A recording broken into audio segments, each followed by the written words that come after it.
तो हेलो बच्चों, क्या हाल चाल है आप सबके। आई होप आप सब लोग बढ़िया होंगे और मज़े में होंगे, है ना। ठंड काफ़ी पड़ रही है तो कपड़े पहन के रखिएगा और कंबल में घुसे रहिएगा। कोई दिक्कत नहीं है, ठंड पड़ती रहे उससे क्या फ़र्क पड़ता है।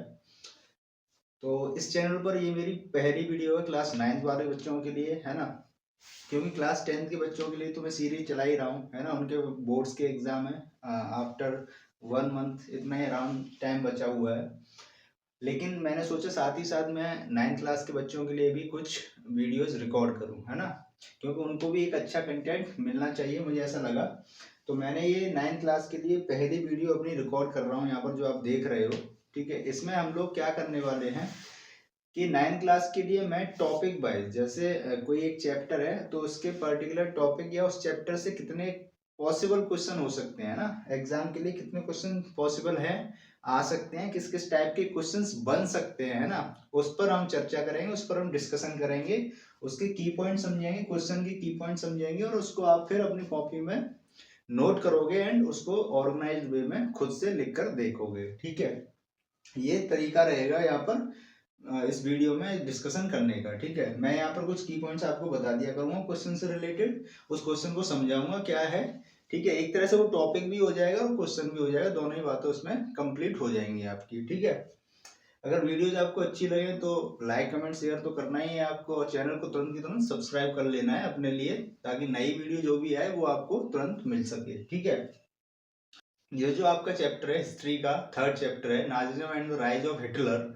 ठीक है, उससे रिलेटेड पहले मैं क्वेश्चन इस वीडियो में करवाने वाला हूँ, है ना। इससे जितने भी पॉसिबल क्वेश्चन बन सकेंगे उनको मैं इसमें करवाने की कोशिश करूंगा आपको। ठीक, अगर वीडियोस आपको पसंद आए तो आपको बताइए क्या करना है। अब इस चैप्टर का मैंने फर्स्ट क्वेश्चन जो लिया है वो ये है, हु वर नवंबर क्रिमिनल्स। ठीक है, तो नवंबर क्रिमिनल्स किनको कहा गया या कौन थे, ये आपको इसमें बताना है, और क्यों ऐसा कहा गया ये भी आपको उसमें बताना है। ठीक है, मैंने यहाँ पर कुछ की पॉइंट्स लिखे हैं, उसको आप समझ लोगे और उसके बाद अपना आंसर खुद से कॉपी में लिख लोगे। ये आपको मेरे साथ ही साथ प्रैक्टिस करनी है, क्योंकि अच्छे क्वेश्चंस हैं और साथ ही साथ आप प्रैक्टिस करते जाओगे तो आपकी एग्जाम की टेंशन है वो खत्म हो जाएगी। ठीक है, क्योंकि यही क्वेश्चन आने वाले हैं, आपको साथ ही साथ प्रैक्टिस करने होंगे, है ना। अब नवंबर क्रिमिनल्स भाई किसको बोला गया, तो इसमें की पॉइंट क्या है, हु सपोर्ट वीमर रिपब्लिक। तो जो लोग वीमर रिपब्लिक को सपोर्ट करते थे या कर रहे थे, है ना। जब जर्मनी फर्स्ट वर्ल्ड वॉर में हार गया था, है ना, जो जर्मनी था, कौन, जर्मनी किसमें हार गया था, वर्ल्ड वॉर 1। जो वर्ल्ड वॉर हुई थी, है ना, किस समय पर ये हुई थी, ये नवंबर का टाइम था। ठीक है भाई, तो समझते जाना। तो जो लोग वीमर रिपब्लिक को सपोर्ट करते थे उनको नवंबर क्रिमिनल्स कहा गया। दूसरा, वो लोग कौन थे, सोशलिस्ट, कैथोलिक्स एंड डेमोक्रेट्स, ये वो लोग थे जिनको नवंबर क्रिमिनल्स कहा गया। ठीक है, they were the part of first world war. ये जो सोशलिस्ट, कैथोलिक्स एंड डेमोक्रेट्स मैंने आपको बताया, ये वर्ल्ड वॉर 1 का पार्ट रहे थे, यानी कि उसमें ये कहीं ना कहीं अपना इन्होंने योगदान दिया था या उस समय पर ये होंगे। ठीक है, became easy target of attacks. तो कौन कौन इजी टारगेट बन जाते हैं, सोशलिस्ट, कैथलिस्ट एंड डेमोक्रेट्स जो थे वो इजी टारगेट्स बन गए थे अटैक के, किसके, कंजर्वेटिव नेशनलिस्ट सर्किल के, कंजर्वेटिव नेशनलिस्ट सर्कल्स। ठीक है, अब ये कंजर्वेटिव्स कौन होते हैं, कंजर्वेटिव्स ऐसे लोग होते हैं जो रैपिड चेंज नहीं चाहते, है ना, जो नया चेंज होने से रिटार्ड करते हैं, रिटार्ड का मतलब उससे मना करते हैं या उससे पीछे हटते हैं कि नहीं नहीं भाई ये नहीं होना चाहिए, हम ये चीज एक्सेप्ट नहीं करेंगे। ठीक है, तो वो होते हैं कंजर्वेटिव्स। तो इन्हीं लोगों को, जिनकी मैंने बात ऊपर करी, सोशलिस्ट, कैथोलिक्स एंड डेमोक्रेट्स, इन्हीं लोगों को मॉकिंगली कॉल्ड नवंबर क्रिमिनल। जैसे मॉकिंगली का मतलब क्या है, मजाक बनाना, है ना। जैसे बहुत से बच्चे डॉक्टर और इंजीनियर बनने का सपना देखते होंगे और बाई चांस वो किसी रीजन की वजह से नहीं ऐसा हो पाता है, तो लोग मन ही मन ये बनेंगे डॉक्टर देख लो इनकी शक्ल देख लो, ये बनेंगे इंजीनियर, है ना, ऐसे करते हैं ना। तो ऐसे ही उनके साथ भी हो रहा था देखो ये वॉर जिताएंगे वॉर इनकी शक्ल देखो, शक्ल तो बंदर जैसी है और वॉर जिताएंगे, इनकी अपनी शक्ल तो देखी नहीं। मतलब इस तरीके से वो लोगों का मजाक उड़ा रहे थे।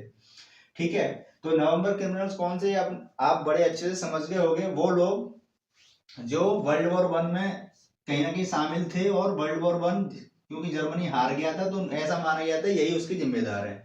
दूसरा, वो साथ ही साथ वीमर रिपब्लिक को भी सपोर्ट कर रहे थे, दूसरा कारण ये बन जाता है। और वो लोग कौन थे ये आप बताएंगे, सोशलिस्ट, कैथलिक्स एंड डेमोक्रेट। ठीक है भाई, उसके बाद आपको क्या ध्यान रखना है, ये इजी टारगेट बन गए थे किसकी, कंजर्वेटिव नेशनलिस्ट सर्कल्स के। ठीक है, ये आप ध्यान रखें। तो ये आपका पूरा क्वेश्चन इस तरीके से बन जाता है। पूरा क्वेश्चन क्या, पूरा टॉपिक ही हो गया कि नवंबर क्रिमिनल्स किनको कहा गया या कौन थे। ठीक है भाई, अब अगला क्वेश्चन देखते हैं। देखो भाई, अपन जो तुम लोगों को नया क्वेश्चन दे रहे लाया वो ये है, व्हाट वाज डेविस प्लान। ठीक है, डेविस प्लान क्या है, व्हाट वाज डेविस प्लान। ठीक है, तो इसको समझ लीजिए क्या है डेविस प्लान। इसमें बच्चे खो जाते हैं, है ना, बहुत छोटा सा क्वेश्चन है, लेकिन बहुत से बच्चे इसमें कंफ्यूज हो जाते हैं डेविस प्लान क्या है, क्योंकि इंग्लिश वर्ड है, दिमाग घूम जाता है ना, इंग्लिश वर्ड सुनते ही। की पॉइंट्स क्या है इसमें, 19 ये जो डेविस प्लान है ना, ये यूएसए के द्वारा लाया गया था, 1924 में लाया गया था बाय यूएसए इन 1924। ठीक है, अब इसमें था क्या, it was successfully resolve the issue of world war one reparation of Germany. ठीक है, तो जो डेविस प्लान है इसने क्या किया था, जो जर्मनी था वॉर हार गया था, उसके बाद इसके साथ बहुत बुरा हुआ, बेचारे के साथ बहुत बुरा हुआ, क्या ही बताऊं मैं। चलो जाने दो, छोड़, क्या करोगे जान के, बता दूं। अच्छा चलो चलो थोड़ा सा जान लेते हैं। जब जर्मनी वॉर हार गया तो उसके साथ बेचारे के साथ बहुत बुरा हुआ, उससे सारी चीजें छीन ली गई, ट्रीटी ऑफ वर्सलीज की गई। ट्रीटी ऑफ वर्सलीज में उसका जो कोल था, जो आयरन था, है ना, जो मतलब जो रिसोर्सेज होती हैं लोगों की जीने के लिए चाहिए होती हैं, वो सारी जो रिसोर्सेज थी वो दूसरी कंट्रीज ने अपने हाथ में ले ली, यानी उससे छीन ली, है ना। और उसको बहुत सारा पैसा देना पड़ा, है ना, अपने पास जो पैसा था 6 बिलियन यूरो, कितना, 6 बिलियन यूरो जो था जर्मनी को चुकाने के लिए, अपना जो कर्जा था वो चुकाने के लिए देना पड़ा है। तो ऐसा ऐसी मतलब बहुत सारी घटनाएं उसके साथ हुई, है ना, तो बहुत सारा कर्जा उसके ऊपर चढ़ गया। ठीक है भाई, तो उसी को चुकाने के लिए, उस कर्जे को उतारने के लिए यूएसए जर्मनी की मदद करने के लिए आया कि भाई अब अपन तेरे साथ है भाई, अभी चिंता मत कर, अपन तेरे साथ है। और उसने डेविस प्लान लॉन्च किया कि भाई 1924 में, कि ये डेविस प्लान है, इसके थ्रू मैं तेरी सारी समस्या का हल कर दूंगा। ठीक है, तो पहला पॉइंट तो ये है कि वर्ल्ड वॉर वन में जो भी कर्जा जर्मनी के ऊपर हो गया था उसको चुकाने के लिए डेविस प्लान यूएसए लेकर आया।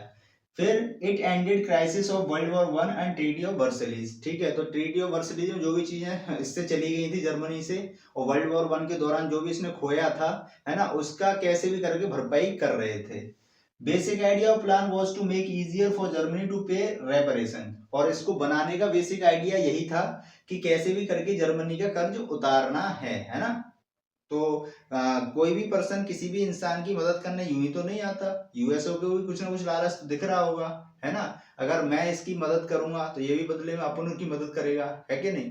तो बस उसी की लालच में यूएसए इसकी मदद करने आया था, लेकिन उसके साथ भी एक घटना हो जाती है, वो अगले क्वेश्चन में समझाएंगे। ठीक है, ऐसा फिर हो नहीं पाया, बीच बीच में कुछ और ही हो जाता है ना।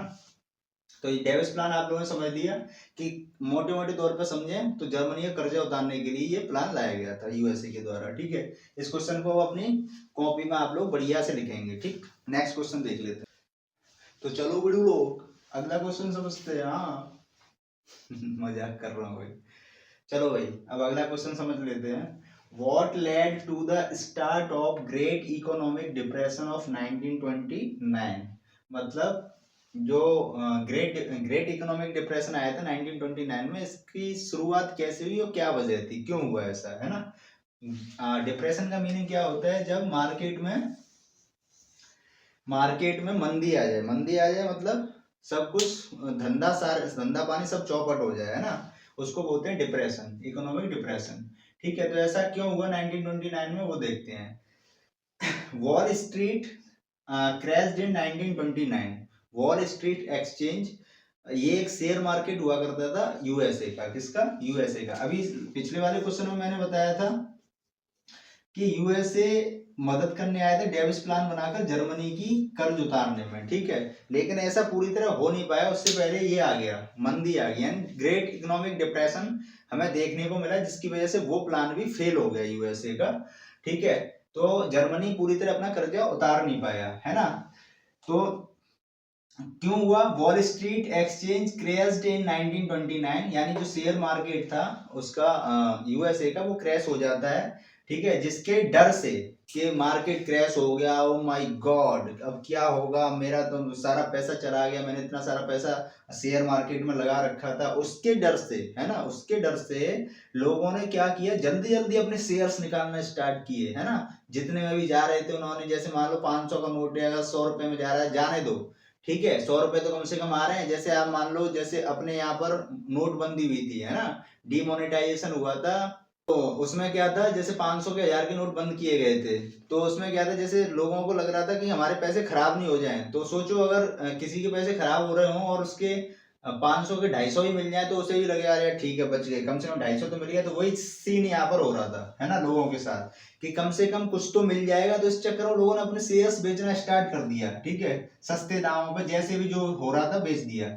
इस चीज को देखते हुए 24 अक्टूबर, ठीक है, 24 अक्टूबर को 13 million shares in a single day बेच दिए गए। कितने? 13 मिलियन शेयर्स, सोचो एक ही दिन के अंदर बिक गए इस डर से, ठीक है।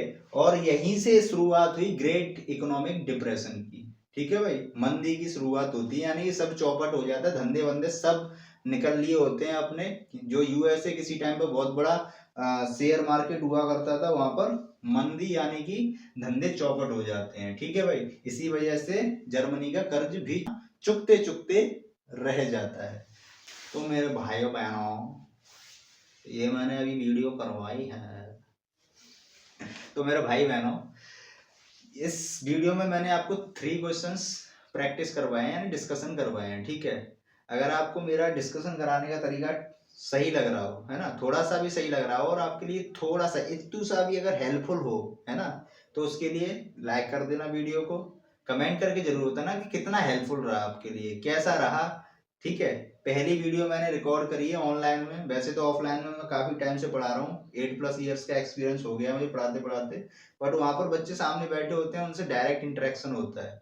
आप लोगों से मेरा डायरेक्ट इंटरेक्शन नहीं हो पा रहा, बस मैं लेट कर पा रहा हूँ कि मेरे सामने बच्चे हैं, वो मुझे देख रहे हैं, है ना, इतना ही हो पा रहा है। तो पहली वीडियो थोड़ा सा नर्वसनेस होती है, ठीक है, तो वो तो जायज है।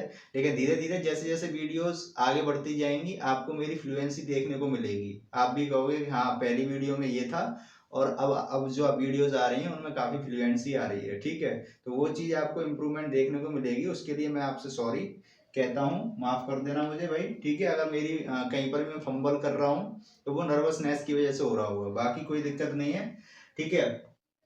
धीरे धीरे हम अपना पूरा सिलेबस इसमें कंप्लीट करने की कोशिश करेंगे। 1 महीना आपके पास बचा है, तो जो मोस्ट इंपॉर्टेंट क्वेश्चन होंगे, जो आने वाले क्वेश्चन होंगे आपके एग्जाम में, वो मैं आपके साथ सारे डिस्कस करूंगा। 5-5 मार्क्स के भी करूंगा, 3 मार्क्स के भी करूंगा, सारे करूंगा। 2-2 मार्क्स के आज मैंने करे हैं, पहली वीडियो थी इसलिए, ठीक है। वीडियो को शेयर, लाइक, कमेंट जरूर करना, और चैनल को सब्सक्राइब तो करना ही है, क्योंकि आपका फायदा हो रहा है, मेरा तो जो होगा सो ही जाएगा, समझ रहे हो ना। ठीक है, मिलते हैं अगली वीडियो में।